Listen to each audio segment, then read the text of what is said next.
This week's episode is brought to you by Transpose. Transpose is a fantastic tool that allows you to manage your data in a really, really excellent way. It's what data management should be. Head over to productivityist.com/transpose to learn more about it, or listen later on in the show as I talk all about what Transpose can offer you. Now let's get on with the show.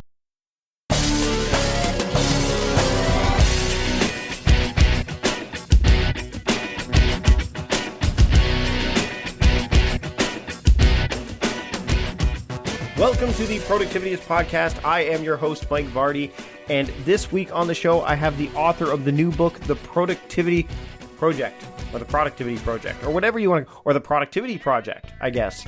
As a Canadian, you could say it either way, and Chris Bailey is a fellow Canadian. We've had the chance to get together in Ottawa, and that's where he is based, and I was there speaking, and we had a great time, and this interview was conducted in a timely fashion, not just in the fact that it was done in and around the time the book was released. It's been out for a couple of weeks now, but also we wanted to make sure it was done in a way that allowed it to be timed.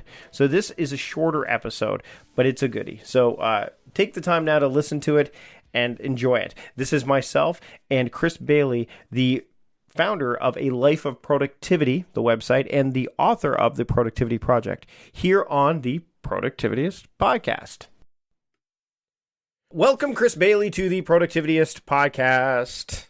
Thank you, my friend. Are we going to do a singing episode? No. We should do a singing episode. No. That would be. I could carry it for a while, but then eventually it just wouldn't be good. So, is that a bad idea, or maybe the worst idea for a podcast? The two of us could. What does Colbert used to say? The bad idea or the worst idea? Yeah. George W. Bush, great president or greatest president? Yeah. I remember him asking that question all the time. Yeah. So let's talk about your new book, The Productivity Project, how accomplishing more by managing your time, attention, and energy better. Now, the whole premise of what we're doing on this podcast, and I wanted to turn this into a bit of a project as well, is that at the beginning of every chapter in this book, and this is not unlike what you do on your blog, A Life of Productivity, is you have the estimated reading time. Well, we're going to say the estimated listening time, depending on whether you're listening to the Patreon edition or the public edition, is 25 minutes is the approximate listening time altogether. So, and that the length of one Pomodoro. Exactly. So let's talk about the premise of the book. I know you lived a whole year of productivity, and you chronicled it, but you've been living productivity much longer than that. Yeah, it's been about a decade, and I'm one of those weird people, probably like a lot of the people listening to this right now, that have just always been into productivity. It's been an obsession for about a decade, and especially during the project. The idea behind the Productivity Project was I graduated with a couple full-time job offers, but I decided if there was a time when I should explore my passion, as weird as a passion productivity might be, maybe it's not so weird to your audience. I usually have to explain how weird it is to muggles, but I decided to jump into it as deep as I possibly could for 1 year and run experiments on myself, like living in total isolation for 10 days and meditating for 35 hours a week, dozens of experiments.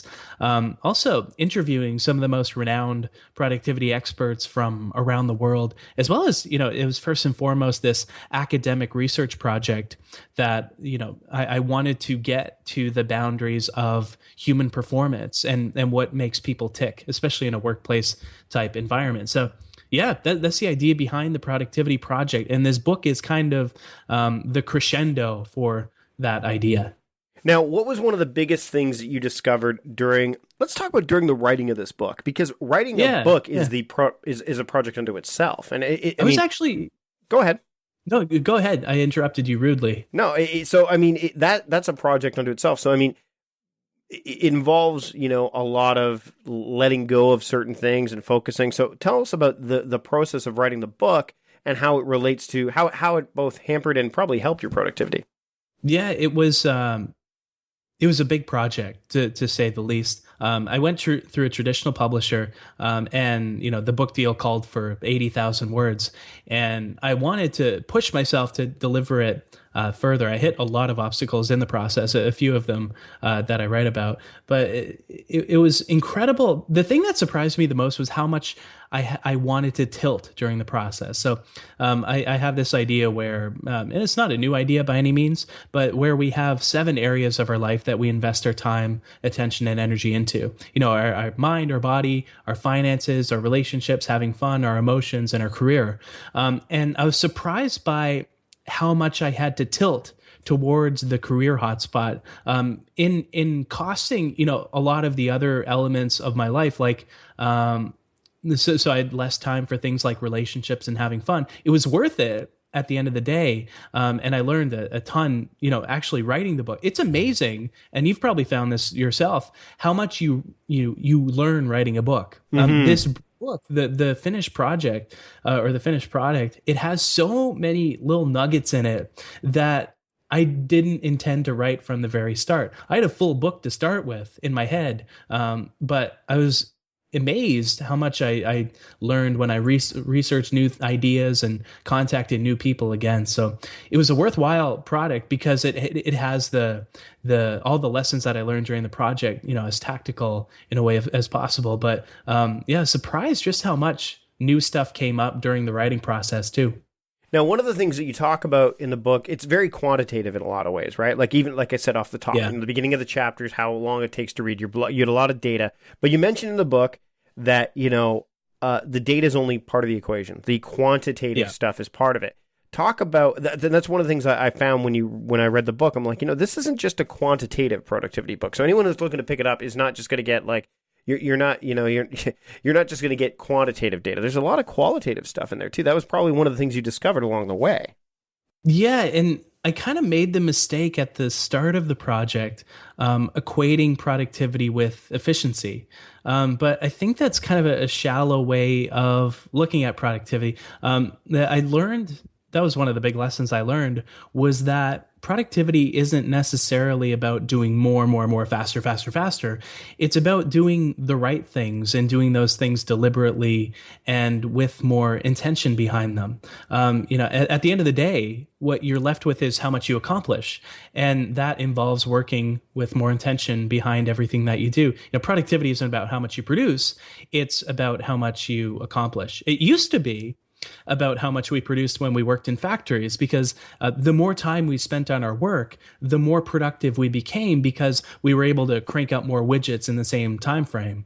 But today, the more you use your brain to do your work over the course of the day, the more important that your attention and energy become, and the more important managing those become. So if you have 2 people, just as a really simple example, person A dedicates 40% of their attention to the work that's in front of them, and person B dedicates 90% of their attention to what's in front of them. The person that dedicates almost all of their attention to their work is going to accomplish infinitely more. Maybe not infinitely, maybe not like expansion of the universe big, but maybe like double or triple how much the first person will do in the same time frame. Your time is not the only thing that matters. Attention and energy are also ingredients of productivity that matter too. Meal planning is important because it prevents us from being a disappointed wreck when dinner time comes around and we have no clue what to make, or even if we have the ingredients to make the meal. It's a time and a money saver, but most importantly, it frees up valuable brain space. Creating a meal plan prepares us for the week to come and gives us peace of mind that we're organized and can feed ourselves and our family. That's why I do it, and that's why Plan to Eat helps me do it. Your subscription includes access to the Plan to Eat website and fully featured mobile apps on iOS and Android. And Plan to Eat gives you the tools to clip and organize recipes from any website, the ones your family loves and that fit your dietary preferences and needs. And you can create a meal plan around your schedule. Then what happens is the Plan to Eat software automatically creates an organized shopping list based on your plan. So sign up for your free trial at plantoeat.com/timecrafting. That's plantoeat.com/timecrafting. The coupon will be automatically applied to your account and can be used when you're ready to subscribe. It's valid for new customers only. Give Plan to Eat a try today. All right, we're going to take a break from the show now to talk about our sponsor this week, Transpose. Now, Transpose is a great way to manage your data because you can search it and create solutions for yourself, whether it's using some of the solutions that are in the public community or whether you've created them yourself. You can create web forms, you can create recipe books, you can create so much more with Transpose. It's a phenomenal tool, and it allows you not just to store your information, but manage it. And I know a lot of people are probably using another tool that can do this, and it's a tool that's probably been in the news a bit. And I love tools that can do this, but what Transpose does, it's so different, is first off, it dials down the noise. You have customized filters that let, if you're working with a team, see things that are only relevant to them. You can really have some smart searching going on. There's advanced text analytics that are built in there, structured fields, so you can find what you're looking for in seconds. And I know that searching is such a powerful tool. My friend Steve Dotto talks about search being the big thing for him when it comes to a tool like Slack or a tool like any tool that he wants to use to be more productive with. Search is so powerful and important to him. And the other great thing about Transpose is that you can work offline and from anywhere. So whether you're using the web-based application, whether you want to use an iOS version, you can have your CRM there. You can even use your to-do list on there if you want. I don't, but you could. You could have Kanban sorting of projects. One of the things we've been doing is with the building of courses and stuff that we're working on, is that Transpose is acting as a great place to do that kind of groundwork. And the nice thing about a tool like Transpose is that it's got so many things that it does, and it really can do so many things well that I'm lowering my learning curve for so many other tools. That you've probably noticed over the past few months that we've gotten away from writing about apps in particular at the blog. And there's a reason for that, because apps move and change so much, and there's so much out there that you can absorb. And what I want to do is get better at using something rather than just learning how to use a whole bunch of tools. And the academy that Transpose offers, Transpose 101, as well as the YouTube videos that you can watch just on their YouTube channel, really help you get more out of Transpose every single day. Now, there are pricing plans, but the basic one is free. You get 10 solutions, 2 gigabytes of storage, and up to 2 collaborators per solution. Plus, you can export the records to a CSV file. That's the basic, but you could go Prime if you want. You want a membership card? Pay annually. You get all the benefits of Prime monthly, which includes public and private solutions, unlimited, storage, unlimited, collaborators, unlimited, white label web forms and solutions, white labeled PDFs and reports, third-party business integrations, which is such a huge thing for a lot of people, and then exporting records to Excel and PDF. You get that annually at $12.49 per month. Plus, if you do the annual pricing, you'll also get 2 months for free. You'll get the membership card, like I mentioned, the access to Transpose meetups, and a 1-hour consultation and setup call. Now, if you only want to pay per month and forego the membership card and those other extra bonuses, it's $14.99 a month. Now, think about it. If you use a tool like Transpose and you find a way to use it, and there are ways to use it for multiple things that you're probably paying multiple apps to take care of right now, you're not going to be out of pocket. And I'm a big believer in supporting a tool, in paying for an app if you want it to stick around. $14.99 a month for the solutions and the productivity that Transpose has to offer is a drop in the bucket. So I would check out what Transpose has to offer. Again, head to productivityist.com/transpose, which is what I said off the top of the show, and check it out. You can learn a lot about what it can offer you, because really, when it comes down to being productive, you want to have one place that you can go.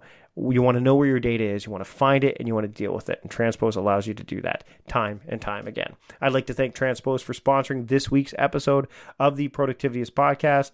And that's all I got to say. There's a lot there, but man, there's a lot to love about Transpose. Now let's get back to the show.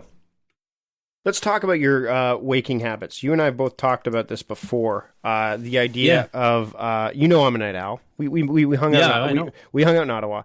You until 3 a.m. Yeah, we partied. We didn't know. We did not party until 3 a.m. Pacific time. Pacific time, maybe. But you tried early mornings, and did it work? I spent months, and that was one of the experiments I conducted among the dozens. One of them was waking up at 5:30 every morning to observe the impact that it had on how much I accomplished every day, how I managed my time, attention, and energy.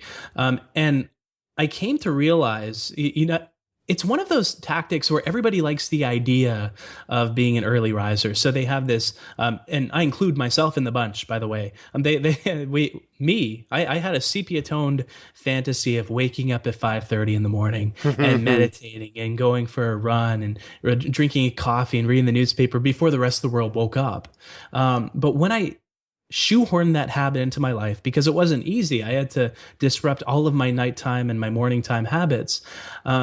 I found that I freaking hated it. It detracted from how much I accomplished. Maybe I was busier because I worked more frantically with less focus, but I didn't accomplish more. I accomplished less waking up early. And the research that I found in writing the book, in doing the stuff before that, in the project, it shows that there's no difference in socioeconomic standing between somebody who wakes up earlier and somebody who wakes up later. It's what you do with the hours of your day after you wake up that make the difference in your productivity. And it makes sense, right? If you have two people that both sleep for 8 hours over the course of the night, and one person wakes up at 5:30, the other person wakes up at 8:30 and works late, like you and I do.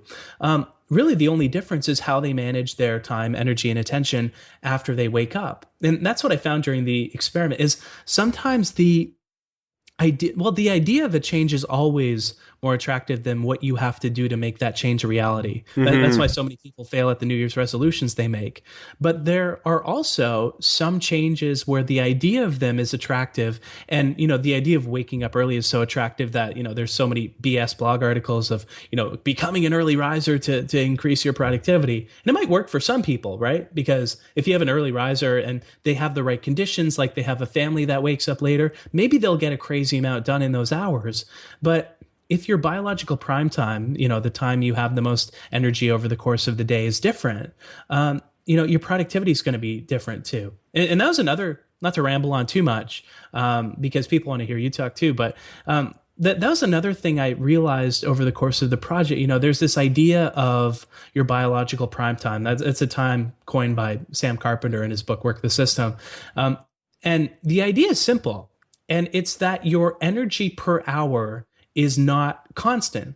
Over the day, it fluctuates in a natural pattern that corresponds with your circadian rhythm, and everybody's pattern is different. There are some people who have a crazy amount of energy and spring out of bed at 6 a.m. and, goddamn those people. And there are some people who stay up late and have the most energy from between 9 and 12 p.m. My biological prime time is between 5 and 8 p.m. And that's when I do my most important and my most impactful work. And so the idea that your energy per hour is not consistent means that your productivity per hour is not consistent. And so that's another way of, using your time wisely, because certain times of the day you'll have more energy than others. We don't have total control over how we manage our schedules unless we're an entrepreneur or a CEO or something like that. We have more than we give ourselves credit for in a lot of cases. Yeah, we at least have some modicum of control, for sure. Yeah, a lot of people will say that, I don't have time to do that, or my schedule doesn't permit that. But this all boils down to, and I think what your experiments did, and this book definitely dives into, is the awareness factor. Is the hey, and productivity is, you're right, it's about what you accomplish, not about how much you get done, but what you accomplish per se. But the other thing you got to keep in mind is that everybody, you have more control than you give yourself credit for. You can decide what there are things you need to do, and there are things you want to do. But we often get stuck and mired in the other stuff that's the sticky stuff, the quicksand of those ought to do things. Like, should I do that? Shouldn't I? We get caught in confusion, and we don't set up frameworks because either A, the framework that's set up for us is there, and we just follow that path, which may not be the best path for us to follow. But then the other thing is that we don't think outside the box. We don't take the time to be aware to say, hey, this doesn't work for me. You get stuck in the day to day, the everything, the busy work, as some people call it, and you don't say, hey, hold on a second, let me step back, like you've done, and say, you know what, getting up early is one thing, but what if I didn't get up early? What if what I do and what you do? What if I got done what these guys did at 3 and 4 in the morning the night before. Crazy people. What if I did that the night before? Because that happened. I mean, I was on a panel with Hal Elrod, who's the author of Miracle Morning, and Craig Jarrow of Time Management Ninja, and Laura Vanderkam, who wrote What the Most Successful People Do Before Breakfast. And the panel was, they went through all their morning stuff, and they asked me, well, what do you do? I'm like, well, I do it the night before, so I'm ahead of them.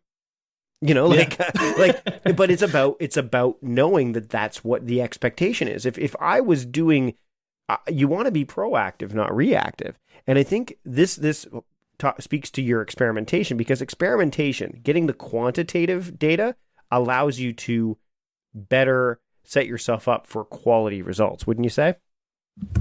And I think the awareness, that's the crucial bit. It's hard to have intention without awareness. It kind of starts with awareness, then it goes to intention, then it goes to action. That's the right step to follow. And the worst thing that somebody can do for their productivity, I think, is to work on autopilot without taking that step backward to think about what the most crucial tasks in their work are. Whether that's on a moment by moment basis by, bringing more attention to the moment, whether it's an hourly basis by, figuring out what to work on, whether it's a daily, weekly basis, taking that step back, becoming aware that you can, and then forming those intentions is key. And, the key, I think what exists at the heart of productivity is this deliberateness behind what we do. And we can't do everything deliberately. And, we don't want to. If we had to deliberately do things we automatically do every day, like eat, it would take us, an hour to put on our pants in the morning. But working on autopilot, and most importantly, deciding what you work on in the first place on autopilot, that could absolutely destroy your productivity. But if you don't have that kind of deliberateness, I think. Right.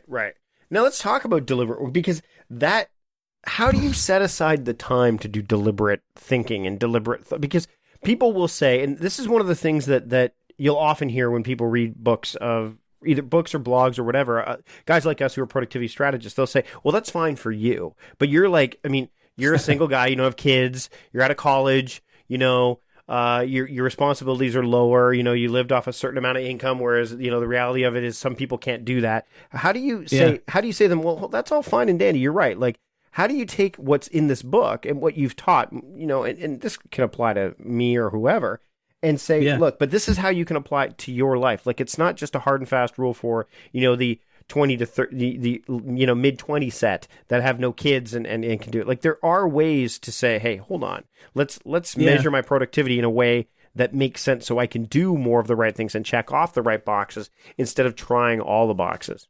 Yeah, I've been fortunate to get to know a lot of corporate executives over the course of writing this book and writing my blog, and a lot of people, a lot of these executives spend hours every day planning what they want to work on without working on a single thing. And so there are kind of two sides to the spectrum, right? There's, trying to systematize your entire life and spend half of the day planning type end of the spectrum. And then there's, work in response to every little thing that comes your way, part of the spectrum. And neither of them are ideal as far as productivity is concerned. These systems, I think, exist to support the work that you do. They don't exist to replace it, but they are essential. They are crucial, regardless of what you do. That's why I'm a fan of, there's a rule called the rule of three. And it's the most lightweight rule I know to manage my intentions over the course of the day. And the rule is simple, and I dedicated an entire chapter because of the benefits of it in my book. But the rule is simple. At the start of each day, you fast forward to the end of the day in your head and ask yourself, what three main things will I want to have accomplished by the time that the day is done? And that's it. That's all you have to do. It's not some complicated system. It's not some complex rule of, 20 different cascading steps, and you don't have to hang a flowchart in your office to do it. It's so simple. It's so lightweight that anybody can do it no matter how busy you are. And the more busy you are, the more you should do these rules. Don't spend all day of them on them, of course. But when you have more to do than you have time to do it in, becoming more deliberate about what you work on in the first place becomes infinitely more important because you have that constraint on your time. So I think the idea that people are too busy to buy into productivity is just bullshit. Sorry, I probably can't swear, but you might have to. Sorry if you have to edit that. But and the first bleep for John Polstra, my podcast producer, to deal with. But that's we came so close. We did. You know what? That's a perfect way to wrap up this edition of the podcast, because now, you know, we hit underneath the mark. We said approximate. Remember, that doesn't include the beginning and the end of the show. And this for the public edition, of course. Now the Patreon edition is going to get, with your permission, I'm going to provide them with one of the exercises from the book. Oh, so I'm going to read that off, and that way they can get, because there's exercises at the end of every single chapter, right? Yeah. You got to read it off, because my publisher always yells at me when I give away like a PDF of something. Yeah, no. So I'll read. So you got to read it off. I'll read it off, and then people will be able to. So if you're a Patreon supporter, then you're going to get this. If you're a public supporter, you can go to patreon.com/productivityist and support the show, and you'll get the additional bonus materials there. I like it. So there you go, Chris. Where can people find the book and find your work online? Oh, man, the book is in bookstores everywhere. In Canada, in the United States, in the United Kingdom. It's on Amazon. It's wherever fine books or ebooks or audiobooks. I recorded an audiobook of it a month or two ago, are sold. I'm at alifeofproductivity.com. It used to be ayearofproductivity.com, but I figured I could kind of keep doing it and making a living with it, thankfully. So that's where my work is. I'm on Twitter also at ALO Productivity is my kind of business one, I guess. And Wiggle Chicken is my personal one. Couldn't get Chris Bailey, could you? Couldn't get Chris Bailey at Chris Bailey. It would have been too tough. You'd have you'd been like at Chris Bailey 8365 or something. even if I could, Wiggle Chicken just has this ring to it that I can't. It makes me so credible in the productivity space that my Twitter name Wiggle Chicken. So that's what I would go for anyway. Chris, thanks so much for joining me. The book is called The Productivity Project: Accomplishing More by Managing Your Time, Attention, and Energy Better. It is in bookstores now. Thanks for joining me, and we will talk again soon. Thanks for having me, man. Well, that's it for this week's episode of the show. Big thanks to Transpose for sponsoring this week's episode of the show. Head over to productivityist.com/transpose to learn all about it. Thanks to Chris Bailey for joining me on the show. You can get his book at Amazon, The Productivity Project, or at all fine booksellers. You can also go to his website, A Life of Productivity. And if you are a Patreon supporter, you'd already be partially into the book, because we did an exercise just for our Patreon supporters right on the show, on their edition of the show. Now, if you want to get the edition of the show, you've got to become a Patreon supporter. So head over to patreon.com/productivityist and pledge any dollar amount from $1 all the way up to $100, and you will be part of the flock there. We even have an exclusive Slack community you can be part of, which means you can get direct access to me pretty much anytime I'm up and about. That's it for this week's episode of the podcast. I got lots more coming up down the pipe. Until then, I am Mike Vardy, your host, the productivity strategist, also founder of Productivityist, reminding you to stop guessing and start going.